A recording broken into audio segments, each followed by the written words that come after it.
padre Apolinar Cibaca sería un modo de empezar hablando formal, una respetuosa manera de referirse a un sacerdote congoleño, muy joven, de 39 años, pero yo le llamo Poli, él lo permite, así le llaman en el pueblo de Cartes, en donde estuvo un tiempo, después de una larga peregrinación, de una profunda formación cultural. Es un autor de novelas de ficción en las que, como es bien sabido, siempre se derrama experiencia propia, y también de sesudos estudios teológicos que nos van a permitir discutir algunas importantes diferencias epistemológicas dentro de la propia ciencia, entre comillas. Habría que ver la relación entre ciencia y fe, él sostiene que son ambas cosas, para entender lo que puede ser una manera de entender la Iglesia en África. No creo que le gusta una idea de una África para los africanos mal entendida, limitadora, sino más amplia. No en vano es tomista, un convencido tomista, lo cual no quiere decir que sea un hombre encerrado en la Edad Media.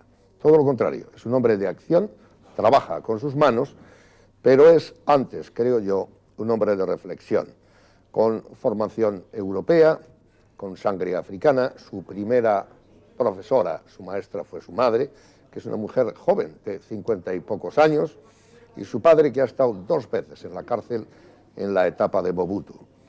No tenemos por qué saber todos que hay 2 Congos, que hay un Congo que antes se decía el Congo belga, de donde él procede, hay un Congo que se decía el Congo francés, ahora más enfáticamente se dice la República Democrática del Congo, que es un lugar de 52 millones de personas frente a la pequeñez poblacional, en el buen sentido de la palabra, en el número que existe en el antiguo dominio de la colonia francesa.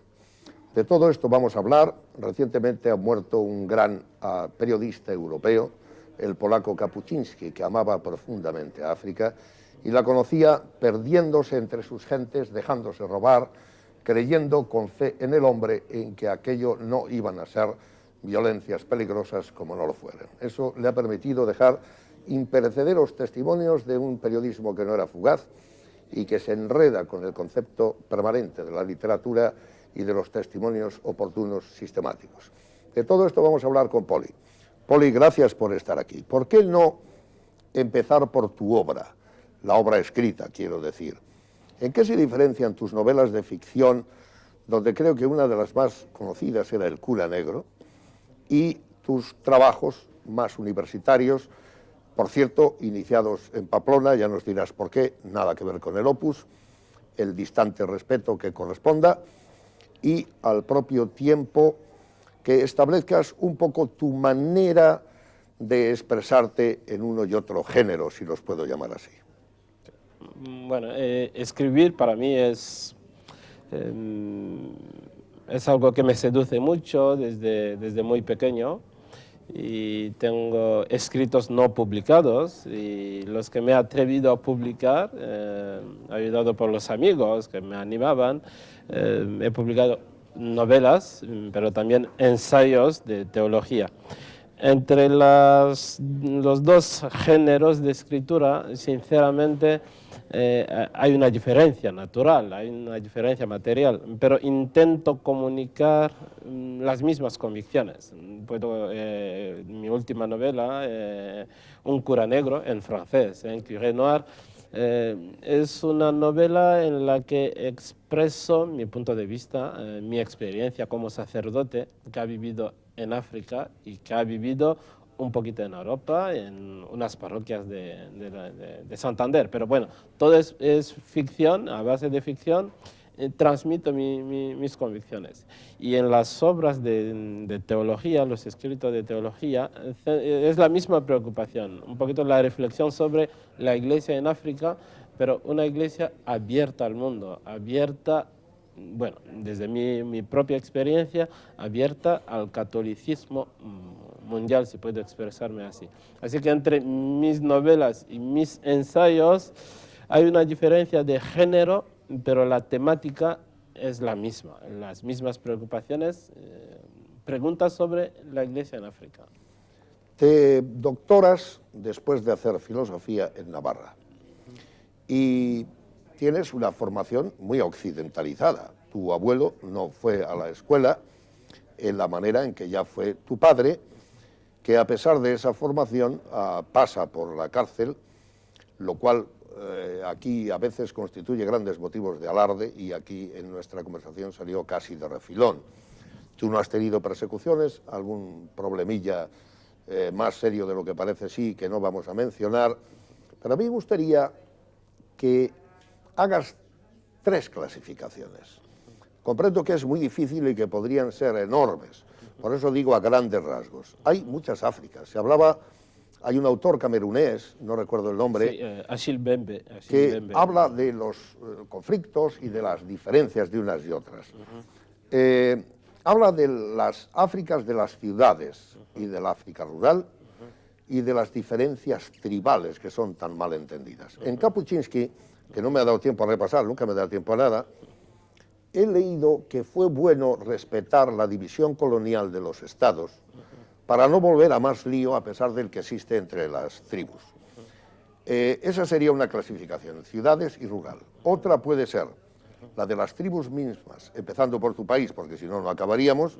Creo que en función de los lenguajes, hay 4 lenguajes, y que los sitúes en el mapa del Congo, y otra, los que miren hacia adentro y los que tienen que marcharse porque allí no tienen solución. ¿Cómo ves esos 3 asuntos que comprendo que podrían ser un libro?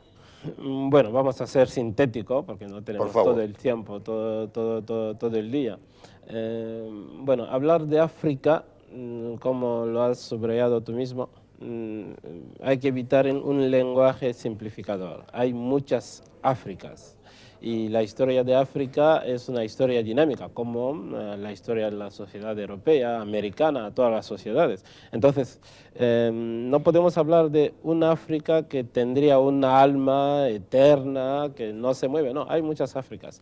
Y sociológicamente podemos hablar de una África de ciudades, pero el término, no sé cómo se dice en castellano, pero el término francés que se usa es hablar de bidonville, son ciudades que no son ciudades, que mezcla de ciudad y un poquito de mundo rural. Entonces, bueno, como una capital como Kinshasa es un bidonville, es una ciudad, sí, pero no una ciudad en términos europeos, cuando se habla de una ciudad moderna. Una villa hecha barrio. Sí, sí. Entonces, es un mundo complejo. ¿Por qué? Porque ahí ya no se vive una sola tribu, se viven muchas tribus, gente de muchas tribus que viven quizá habitando barrios según sus orígenes, o a veces yo habito un barrio porque ahí he comprado una casa. Eso provoca un encuentro de culturas, de tribus, de culturas africanas y una dinámica que es totalmente diferente de una dinámica rural. Entonces existe una África rural que es África de tribus, de clanes, de familias que viven más o menos juntas en un espacio bien delimitado, con una cultura, con una manera de vivir que es más o menos común y estable. Entonces, eso ya son mundos totalmente diferentes. Pero el concepto de tribus, bueno, a veces por las guerras que tenemos en África, tiene aquí una comprensión bastante negativa. Entonces yo creo que hay que corregir esa comprensión, más o menos, porque hablar de tribu es, en efecto, hablar de una familia. Yo pertenezco a una tribu y los miembros de esta tribu somos descendientes biológicos de un antepasado común de hace 200 años o más o menos. Entonces, esa gente tradicionalmente tiene su tierra y vive en su tierra. Las mujeres salen porque se van a casar fuera, pero los hombres quedan, buscan las mujeres que vienen a vivir en su tierra. Entonces, una tribu es una familia. Y esa familia familia biológica, puede tener dimensiones, pequeñas tribus, grandes tribus. Más extensas. Sí, sí, más extensas. Entonces, el concepto en sí es positivo, pero políticamente, sociológicamente, se puede manipular esa realidad. Yo quiero conseguir tal cosa, entonces utilizo a los miembros de mi grupo, de mi familia biológica, para oponerse a mis oponentes. Entonces, mis odios, hago de mis odios de mi sociedad, de mi tribu, de mi clan.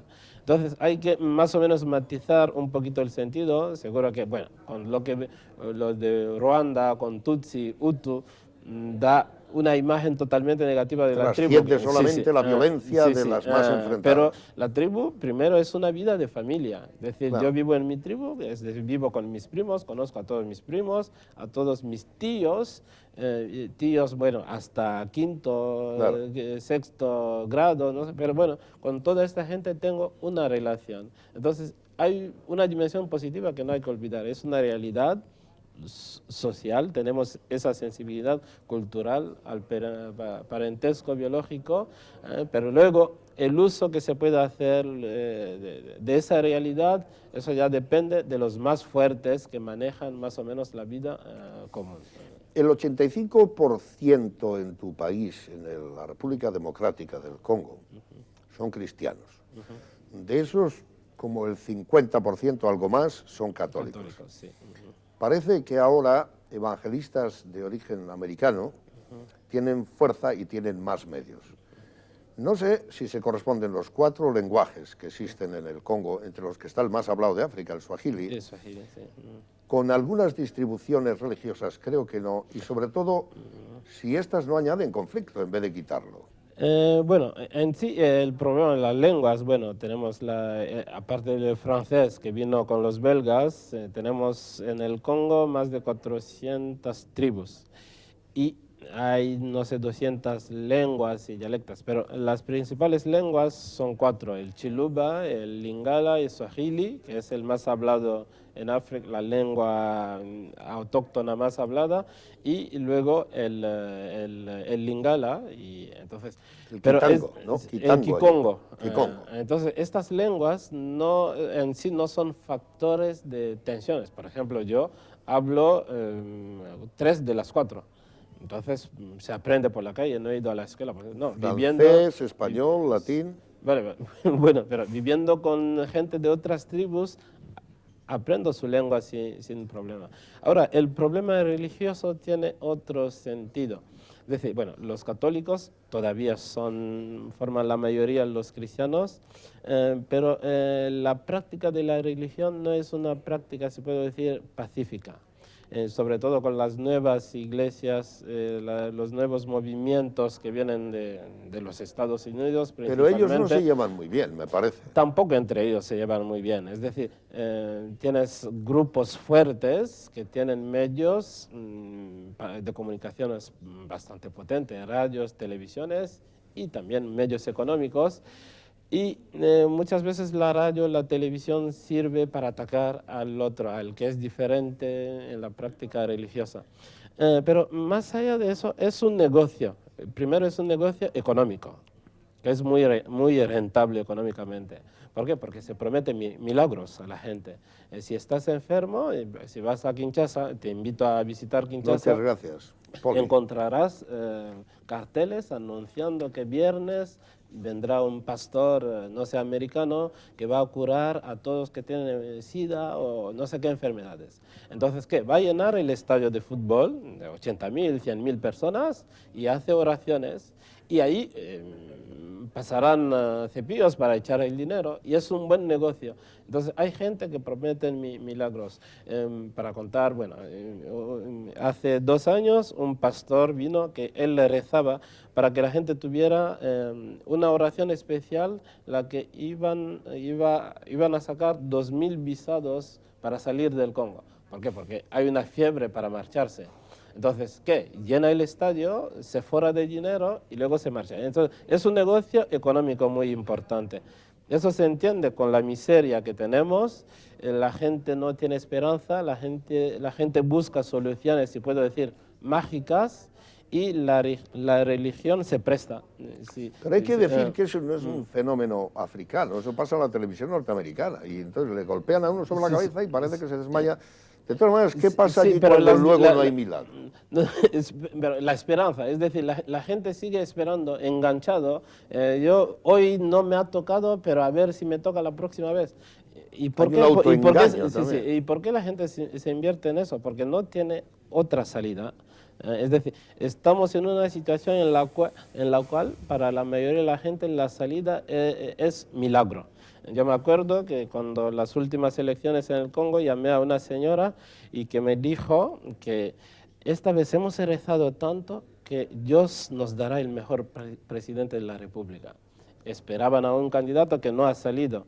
Entonces, el hombre pierde más o menos confianza en sí y todo lo pone en Dios. Pero eso sirve también como mercado político, un mercado político muy importante. Es decir, se ve, por ejemplo, que en la Europa del Este, Estados Unidos no exporta iglesias, no exporta sectas, exporta organizaciones para fortalecer la democracia. Pero en África la política, y hay documentos oficiales que lo han estudiado bien, la política más o menos americana, detrás de esas iglesias hay toda una política. Se exportan iglesias y que más o menos manipulan las conciencias de la gente. Y los políticos localmente aprovechan también de estos movimientos. ¿Por qué? Porque el ciudadano no va a responsabilizar al político de sus problemas, sino a los demonios, a los brujos. Entonces la solución viene de Dios. Entonces estamos evolucionando con categorías metafísicas. Es decir, pero tú piensas que se sigue en África en un nivel, en el sentido de Comte, primitivo todavía, o eso es otro topicazo. Bueno, hay de todo. Hay de todo. Hay que tener en cuenta, se puede decir, por una parte, el nivel cultural de la gente que va ahí, y la mayoría, desgraciadamente, son mujeres que van en la busca de milagros, pero aparte de eso encuentras también gente muy bien formada, que está metido en eso. Entonces, ese clima mezclado con supersticiones, si puedo decir, tradicionales, con la pérdida de la esperanza en el futuro inmediato del país, hace que la gente busca soluciones mágicas, como ya lo he dicho. Entonces, esa es la situación, más o menos, es una situación compleja. Pero, voy a atreverme a hacerte preguntas personales. Sí. Primero, ¿por qué eres más tomista y eres tomista en repetidas ocasiones en tus libros y no agustiniano? Es decir, uno es el mundo de Platón, el segundo de Confesiones, más cercano a África, aunque me decías antes que era un romano en África, muy matizadamente, y te gusta más el mundo de Santo Tomás, que parece que tu próximo libro va a ser de nuevo sobre él. Sí, mi próximo libro intento reflexionar sobre la práctica de la teología en África, y el título que he puesto es un poquito provocativo, es Liberar la teología africana. Y propongo como modelo de teólogo Santo Tomás de Aquino, bueno, por motivos que... Pero está completamente lejos de Spivak, de los estudios postcoloniales, de todas las filosofías corrientes en el mundo avanzado. Sí, pero bueno... ¿Por dónde vas a rescatar? Yo quiero primero decirte cómo he encontrado yo a Santo Tomás, el encuentro con Santo Tomás. Muy bien. En mi formación anterior en el Congo de filosofía y teología, prácticamente Santo Tomás estaba ausente. Y yo, cuando vine a estudiar en la Universidad de Navarra con una beca de la Iglesia, Ayuda a Iglesia Necesitada, yo pensaba trabajar en cristología y luego con un capítulo sobre la cristología africana. Pero un deber, así, un pequeño deber de estudio para exponer sobre la Summa contra Gentiles, pedido por mi profesora. Un ejercicio que os mandó a hacer. Sí. Entonces, llegué interpretando, tratando el problema de la finalidad de la Summa contra Gentiles, defendí un punto de vista que no compartía mi profesora. Entonces, para probar que yo tenía razón, decidí cambiar de tema de tesis para profundizar el tema que yo había estudiado y demostrar que tenía razón. ¿Y ella lo aceptó? Lo aceptó. Una profesora típica. Sí, y dirigió la tesis. No es de Navarra, esta señora, sí. No, es alemana. Entonces dirigió la tesina y finalmente creo que me dio razón en mi argumento. Y ese estudio, ese encuentro, me hizo descubrir, Santo Tomás, uno del siglo XIII, tiene una manera de trabajar que ignoraba, y al descubrirlo, sí, lo que más me ha interesado es el espíritu. Los resultados de sus investigaciones, bueno, hay unos que ya no valen, bueno, con matices. Su filosofía es una filosofía que se mueve con otros conceptos, con otras preocupaciones, pero fundamentalmente su teología es una teología para mí ejemplar. Es un señor que ha hecho de la teología, para él la teología es búsqueda de la sabiduría en el sentido de Aristóteles, pero sabiduría aquí comprendida como contemplación de Dios. Entonces, hacer teología es caminarse hacia la comunión con Dios. En otro sentido, el estudio de la teología va siempre compaginada con la vida de fe y la santidad. Y esa es una exigencia, creo, para todo teólogo, que sea del siglo XIII o de hoy. Hay gente, Apolinar, que opone la fe a la ciencia como algo inconciliable. ¿Cómo resuelves tú, no sé si a la manera cartesiana, porque tu formación de origen afrancesado, vamos a llamarlo así, es muy fuerte y así lo reconoces para bien? ¿Cómo ves tú estos dos elementos? Porque se considera que la teología antiguamente era más importante que la filosofía, porque como venía de Dios, decían la otra viene del hombre y es inferior. Ahora es justamente al revés. No, la teología es digo la consideración de disciplina. Sí, la consideración, pero bueno... Es que la filosofía es profunda. Pero desde un punto de vista, si puedo decir, de un teólogo, de un cristiano, la teología queda, si puedo decir, la ocupación intelectual la más importante, porque me permite pensar la relación que más me define, que es mi relación con Dios, que es fundamental. Sin Dios, yo como creyente, mi vida no tiene sentido. Entonces, hacer la teología, para mí, desde mi punto de vista, sigue siendo la preocupación intelectual la más profunda que pueda tener un ser humano. Pero ahora, para volver a la pregunta que me haces, la pregunta de la relación fe y razón. Bueno, no hay ninguna contradicción. Hay que limitar bien los campos de competencia de cada una de esas facultades, si puedo hablar en términos de lo puedo resolver, bueno, argumentando a partir de Santo Tomás de Aquino, la relación entre fe y razón.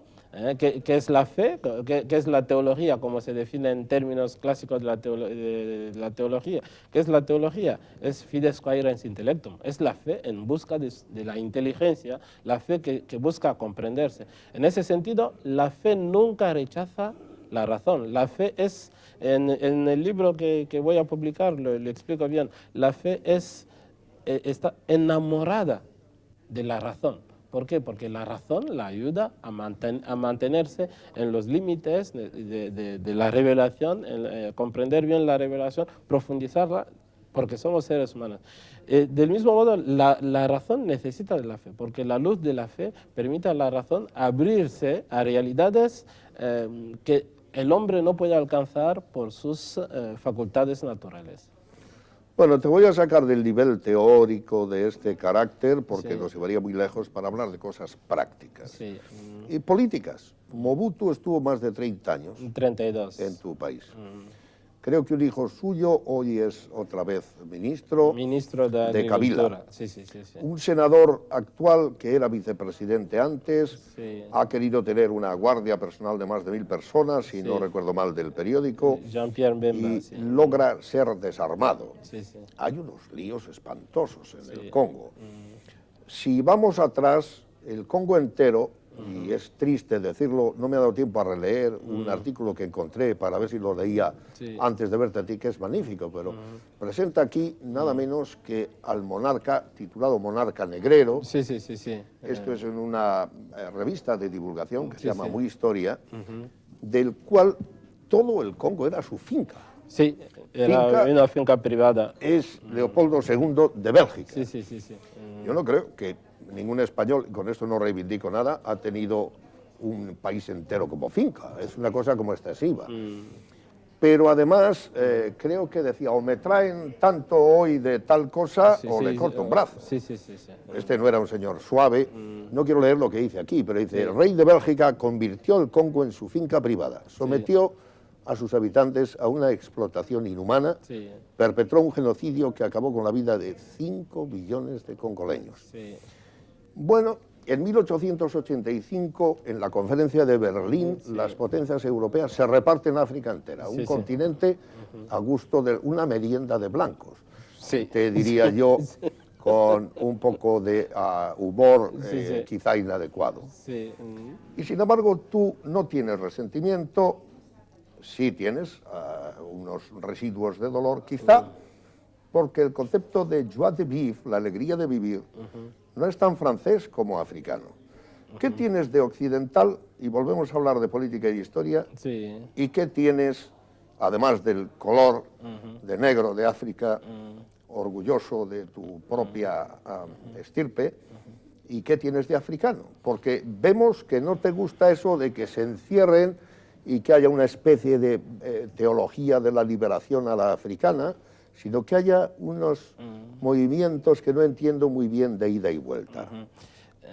Bueno, la pregunta es muy buena, pero creo que no podemos seguir hablando, desde mi punto de vista, de qué tengo de africano. No, la pregunta es ¿cómo soy? Integras? ¿Cómo integras? Pero ¿quién soy yo? Claro. Porque ¿Quién yo no vivo en mí, no vivo un conflicto entre lo que poseo. Lo que poseo es mío, me constituye como una persona. Vamos a ver, para dar justo un ejemplo. Apolinar Cavaca, ¿quién eres? Hablo castellano, un poquito francés, un poquito algunas lenguas africanas. Estas lenguas están en conflicto en mí. No, todas son riquezas que me pertenecen y que me ayudan a construirme como ser humano.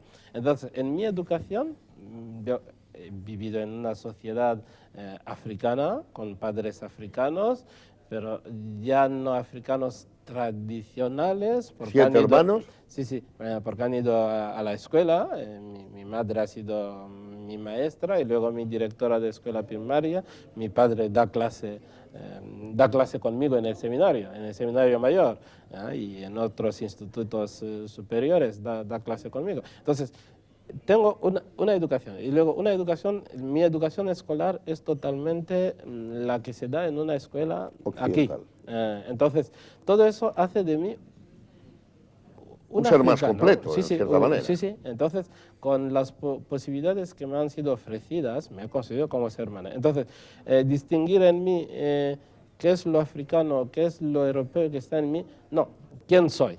Soy un hombre que pertenece a un mundo en el que vivo de muchas culturas, y los elementos de estas culturas forman en mí, constituyen en mí una nueva cultura que me hace sentir, que me permiten moverme en el mundo sin sentirme extranjero, donde vaya. Si voy a los Estados Unidos, sí, me adapto haciendo esfuerzos. Voy a España, sí, necesito un tiempo de iniciación, puedo adaptarme, y tengo amigos españoles, muy bien, vivo con ellos, muy bien, descubro algo en ellos, descubren, nos enriquecemos, y es así. Entonces, yo no quiero plantear las relaciones culturales en términos de conflictos, sino en términos de enriquecimiento mutuo. Entonces, recibo, doy y feliz, porque considero que hay una frase latina, nihil humanum alienum est.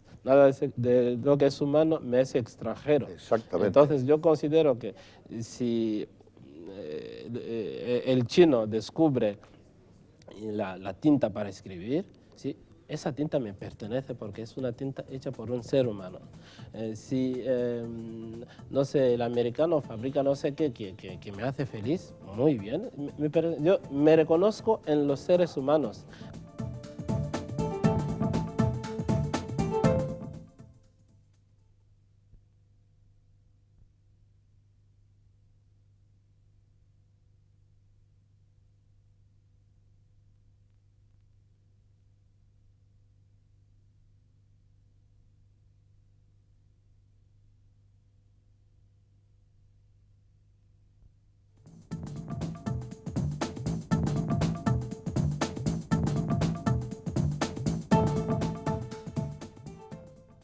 Pero yo voy a bajar al ras de las cosas. Has citado a tu madre, que es una auténtica excepción. Las niñas no son bien tratadas, son peor tratadas que los hombres. Muchísimos niños en tu tierra no van nunca a la escuela primaria. Los principales dirigentes de tu país tampoco han ido, o poco más. La mayoría. No, los que han sido presidentes hasta hoy, quitando Kabila. Mobutu, 5 años de escuela primaria. Lumumba, uno era cartero, el otro trabajaba de albañil, con todo respeto para los oficios. Sí. Rodeados, eso sí, de ministros muy educados, etc. Sí. Ahora bien, vamos a lo de las niñas. ¿Es esto de desatender más a las niñas porque van a ir con su marido y por tanto no es una inversión porque van a otro clan? Sí. Yo estoy, por ejemplo, ahora estoy trabajando en unos proyectos de escolarización de niños y niñas en los pueblos. Llevo ya, con la ayuda de la diócesis de Santander, cuando don José Vilaplana era obispo, hicimos una escuela y un centro de salud en un pueblo. Y ahí la política fue favorecer la escolarización de niños y niñas. Claro. Ahora estamos en otro pueblo trabajando con el gobierno vasco. Vamos a hacer 3 escuelas en un pueblo de... Por cierto, creo que han sido 600.000 euros. Eso ya está bien, ¿no? Sí. Además, el pueblo es tu pueblo, también hay que decirlo. Sí, es el pueblo de mis antepasados, pero no vivo ahí yo.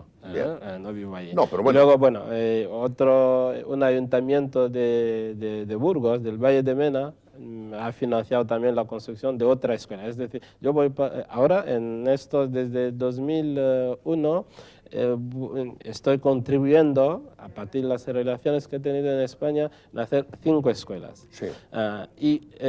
Antes de abrir la escuela, hacemos una campaña para escolarizar a las niñas del pueblo. Pero la dificultad que encontramos es la actitud de los padres. Favorecen la escolarización de los niños. ¿Por qué? Porque el niño, los chicos, él es de la tribu del padre. Una inversión. Entonces es una inversión. Educar una hija es invertir... Con pérdida. Sí. ¿Por qué? Porque va a ser la esposa de tal y dará a luz a hijos que pertenecerán a la tribu de su marido y no a mi tribu. Entonces los padres, a partir de ahí, empiezan más o menos a discriminar a las niñas. Eso en los pueblos. En las ciudades la actitud es diferente. El caso de mi madre es de un pueblo, ha estudiado en un pueblo. Sus hermanas no han estudiado. ¿Por qué? Porque su hermano mayor un día se enfadó, no habían ido a atar las cabras y dijo, se acabó, no habéis ido a atar las cabras porque no habéis ido por la escuela. Y les mandó devolver a la escuela todo lo que tenían como libros. Pero se acordó que su padre antes de morir le había dicho que mi madre tenía que estudiar. Y al día siguiente llevó mi madre a la escuela. Así estudió, si no, tampoco iba a estudiar. Entonces, pero sus hermanas no han estudiado porque su hermano se enfadó por problemas de cabras. Vale, muy bien. Entonces, esa es la situación, pero hay que combatir, hay que luchar. Los proyectos, por ejemplo, estos que llevo, aquí habláis de la ley de paridad, no sé cuándo llegará ahí, pero el esfuerzo es hacer que las niñas estudien. ¿Por qué? Porque si una niña de un pueblo no estudia, se casa a los 14, 15 años. Mis hermanas que han estudiado, la que se ha casado, se casó con 28 años. Mi madre se casó con 17. Entonces, se ve ya una diferencia. Mi hermana ha estudiado y se ha casado con 28 años. Una niña del pueblo que no ha estudiado, ya cuando empieza a sentir las primeras necesidades sexuales o no sé qué, vale, los padres, para no tener un embarazo no deseado en casa, la van a casar con el primero que va a venir. Tu conversación me obliga a 2 preguntas un poco comprometedoras. Me voy a atrever a ello. Coltán, uranio, cobre, diamantes, madera. ¿Por qué hay que pedirle nada a Europa si tu país es muy rico? A ver, ¿qué explicación le das a eso? Esa es la primera pregunta. Sí, por ejemplo, yo vivo en una provincia donde se produce el diamante y son de las minas las más importantes del mundo y están abiertas hace más de un siglo, pero no tenemos ni luz eléctrica ni agua corriente. Y ahí producen cada día millones de dólares, ¿Quién tiene la culpa según de las cuentas. Pero bueno, estas riquezas no eso están... ya no es culpa de Leopoldo II. Hombre, pero están controladas por potencias internacionales y por los que están en el poder. Entonces, ¿qué nos queda?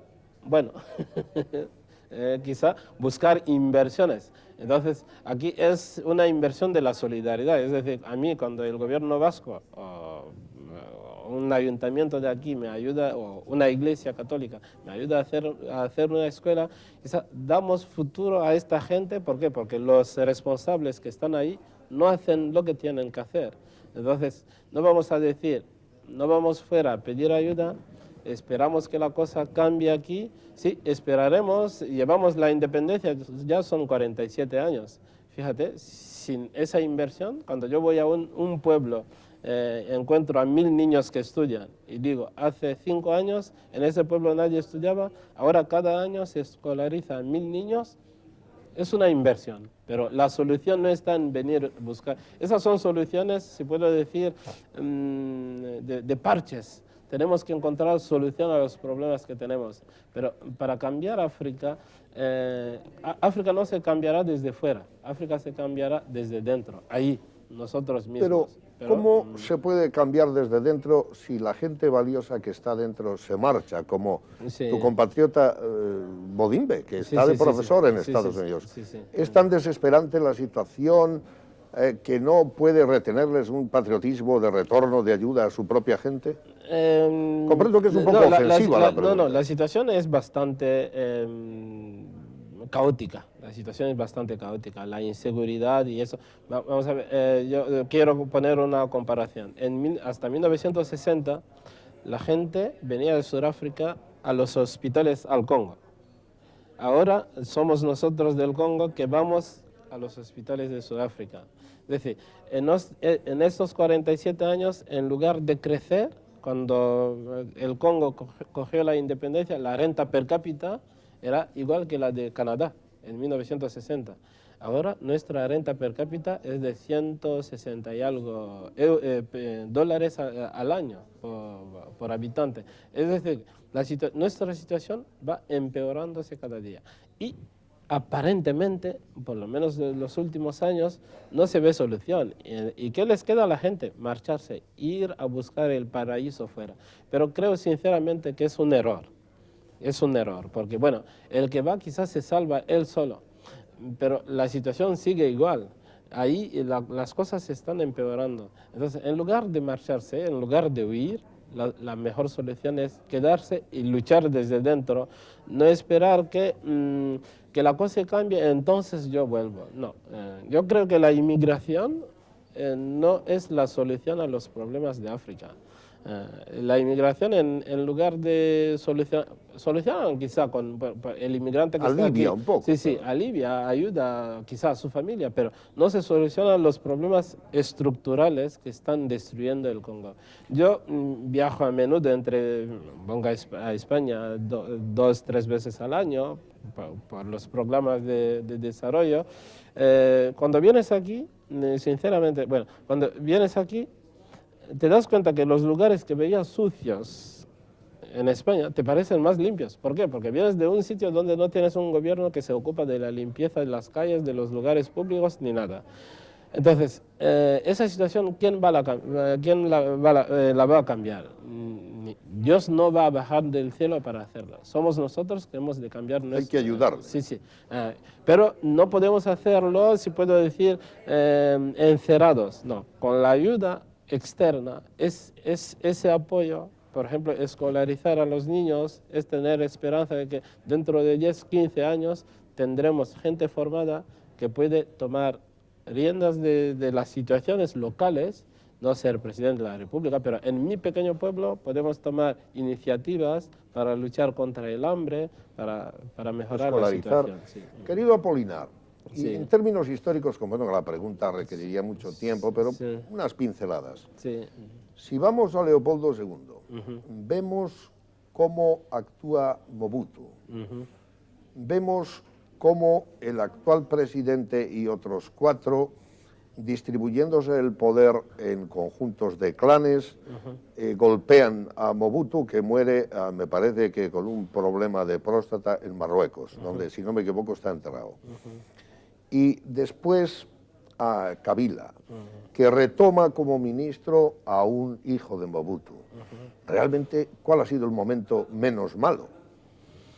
Creo que, sinceramente, creo que Kabila nos ha fallado, el padre y también el hijo, porque Mobutu estaba ya enfermo y creo que la guerra preparada, bueno, financiada por Occidente para echar a Mobutu, era una guerra basada sobre informaciones de que, bueno, dentro de poco iba a desaparecer, había que crear una situación.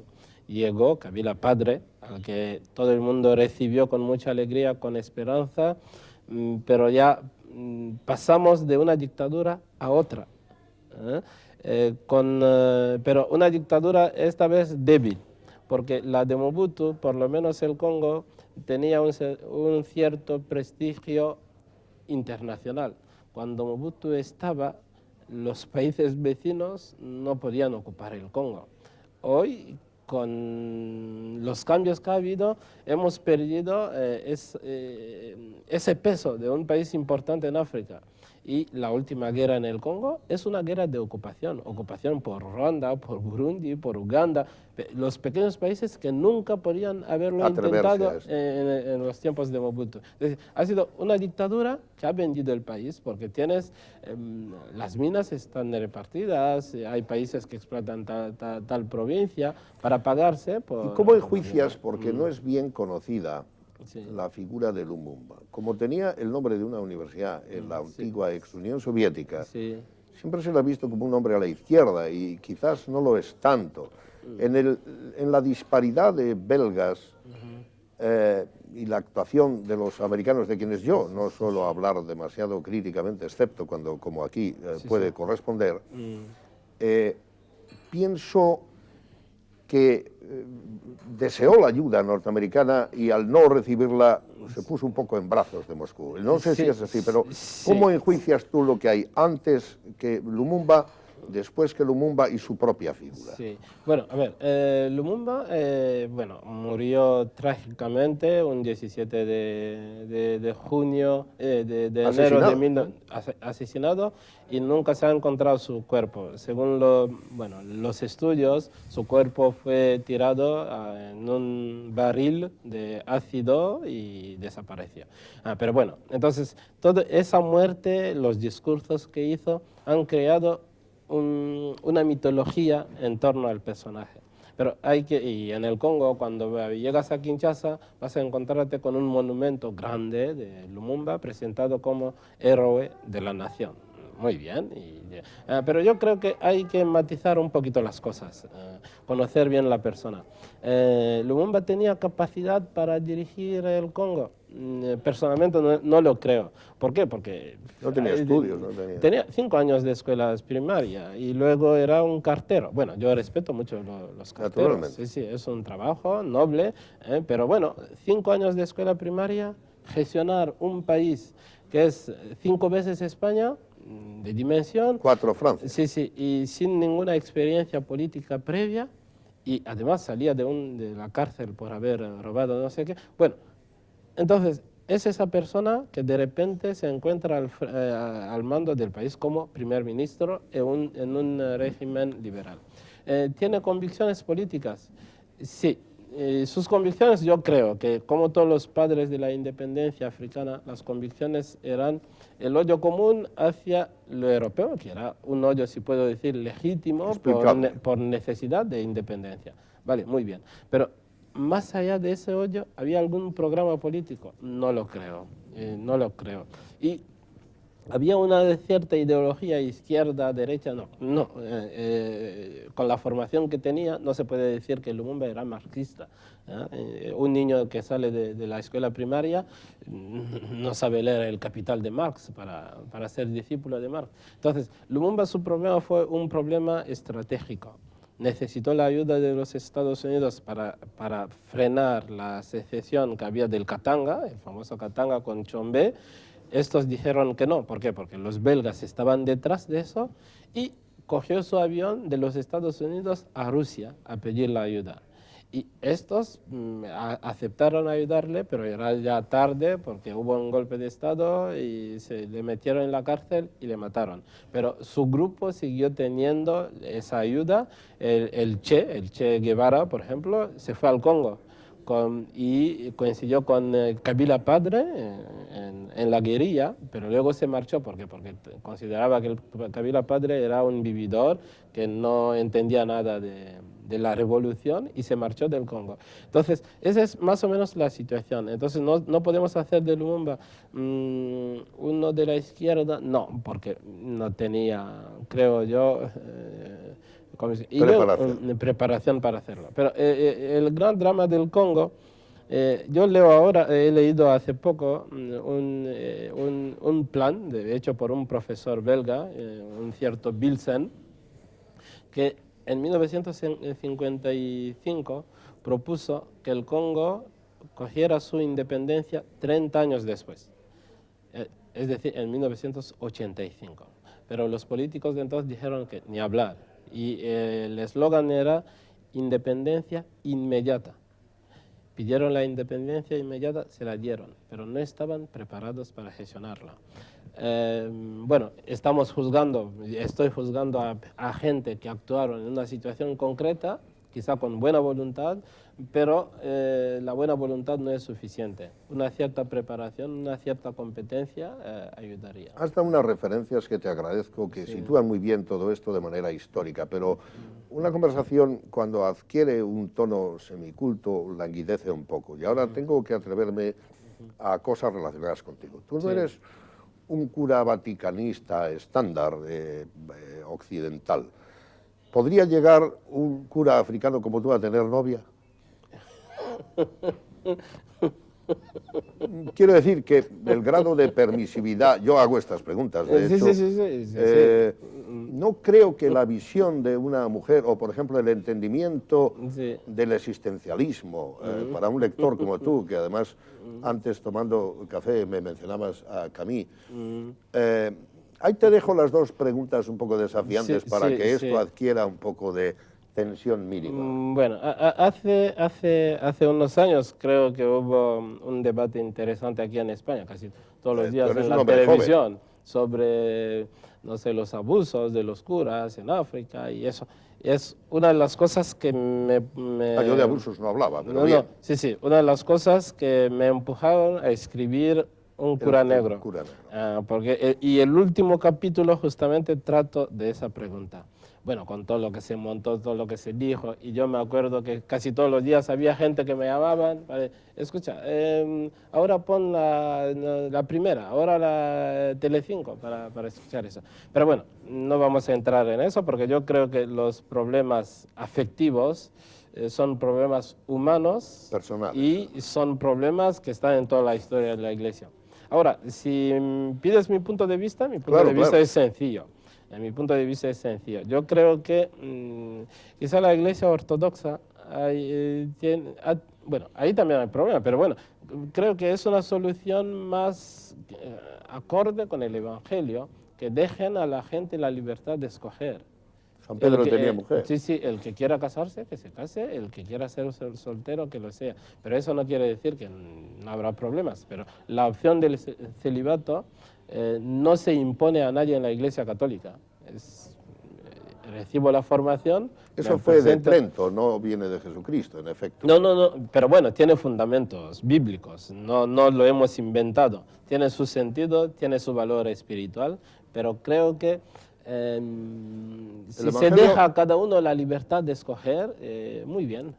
Y quizás se consiga dar más valor, más sentido de compromiso al que tiene la libertad de escoger. Sí. Bueno, no nos está oyendo, no sé cómo se apellida, tu obispo Tarsicio, del cual has sido secretario en tu diócesis largo tiempo, persona.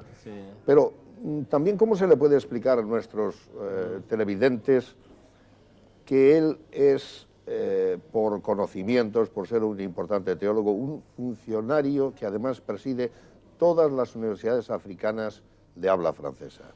La idea de funcionario en un país con las irregularidades que tiene por un lado viene bien porque algo organizará desde dentro el hombre, pero por otro choca un poco con el concepto que aquí hay de... Bueno, hay que situarlo en la historia propia del Congo. El Congo, cuando la independencia, tenía solo 6 universitarios. Cuando la independencia en 1960, uno de ellos es mi obispo. Y él vino y hizo sus estudios en Lovaina, y después de sus estudios fue nombrado vicerrector de la universidad y luego rector de la universidad. Y era la única universidad católica del Congo, y una universidad concebida partiendo del modelo de Lovaina, que era una universidad prestigiosa, y él trabajó. Y luego Mobutu, después del golpe de Estado, nacionalizó todas las universidades y unificó también. Había una universidad protestante y hizo de todas las universidades la Universidad del Congo. Y nombró a mi obispo como el rector de la Universidad del Congo, y ahí se ha quedado. Y luego pasó a ser presidente del Consejo de Administración de todas las universidades. Entonces, no hay una cierta contradicción en eso. Él mismo, en una autobiografía, pone el título es Iglesia y Nación. Y él concibe su vocación así: servir la Iglesia y servir la nación. Está al servicio de la nación en el marco de la universidad. Perfectamente explicado, Poli. Sí. Tengo muy cerca del final, estamos consumiendo el tiempo que nos asignan, un par de preguntas en el límite. Una es esta: ¿por qué si ibas a ir a Lovaina a estudiar y acabaste en Pamplona, acabas en Cartes, en donde tienes tantos amigos? Donde de vez en cuando vienes a bautizar una niña, te visitan en el Congo. Sí. Es decir, ¿cómo ha sido la razón de acabar ahí si ibas a otro lugar? Vale. Yo vine a estudiar a la Universidad de Navarra, pero después de la licenciatura, mi obispo deseó que tuviera contacto con la vida pastoral, y que eso me permitiría conocer un poquito de cerca la Iglesia europea, en lugar de vivir en un colegio. Y entonces yo me había preparado a ir a vivir en una parroquia de Neuilly, en Francia, donde Sarkozy, es ahí que una parroquia, ayudar ahí. Y se lo comenté a un antiguo misionero, Manolo Gutiérrez, que es sacerdote ayudante en la Bien Aparecida, aquí en la calle en la parroquia de Santander. Sí, de Santander. Entonces se lo comenté, y él, sin consultarme, lo comentó al obispo de Santander, y le daba pena que me fuera a París, le parecía muy lejos de la Universidad de Navarra y que iba a ser costoso venir cada 2 meses a la universidad. Y el obispo de Santander, entonces don José Vilaplana, le dijo que si mi obispo se lo pedía, él me acogía aquí, que estaba cerca de Pamplona. Se lo comenté a mi obispo, que me pidió a don José, que me recibió, y me mandó a una parroquia del Valle de Mena, porque pertenece a Burgos políticamente, pero en la iglesia esa parroquia pertenece a la diócesis de Santander. Ahí estuve hasta defender mi tesis, y después de la defensa de la tesis me tocaba preparar la publicación del extracto de la tesis, unos libros, y prepararme para volver. Entonces se necesitaba ayuda, un sacerdote en Cartes, porque el de Cartes había tenido un accidente de coche en Cuba, y me mandó don José a Cartes. Pero viví aquí porque en Cartes, en principio, se decía que no había habitación. Pero la gente de Cartes arregló la torre iglesia, que la condicionó como vivienda, me puso todo lo necesario, y me marché de Santander para vivir a Cartes. Ahí he estado solo 9 meses, pero han sido 9 meses de mucha amistad, de mucho cariño, y después de hablar contigo aquí, voy a pasar la noche en Cartes, y en Cartes he casado a gente, he bautizado, no sé, a más de 60 niños, y estando en el Congo sigo bautizando también, y casando. Desde que me he marchado al Congo he venido ya a celebrar 3 bodas en Cartes y bautizos, así que... Apolinar, podríamos hacer otros 60 minutos hablando de Mozambique y Angola. El mundo es portugués, de los anglos, Nigeria, Kenia, Zambia, Tanzania, de los belgas, Congo, Ruanda, del mundo francés y sus diferencias. ¿cuánto se necesitaría para cubrir de una manera amplia el mundo africano?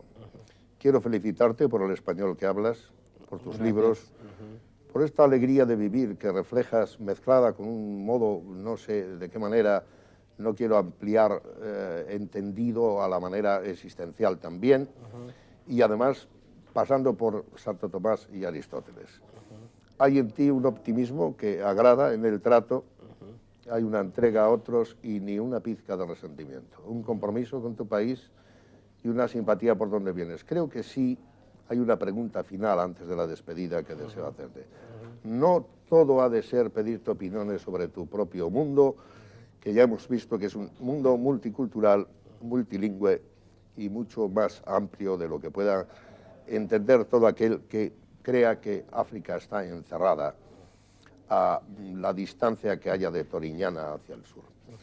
Francamente, ¿cómo ves desde ese tiempo que pasaste en España por primera vez este influjo de migración y el impacto que aquí tiene? Por el momento no hay guetos, por lo menos sobresalientes, no hay apartheids, no hay un trato discriminatorio fuerte, notable, que produzca hoy por hoy conflictos. Y sin embargo España, de pronto, país de emigrantes, se ha convertido, después de los Estados Unidos, en el segundo país del mundo de importación de gentes.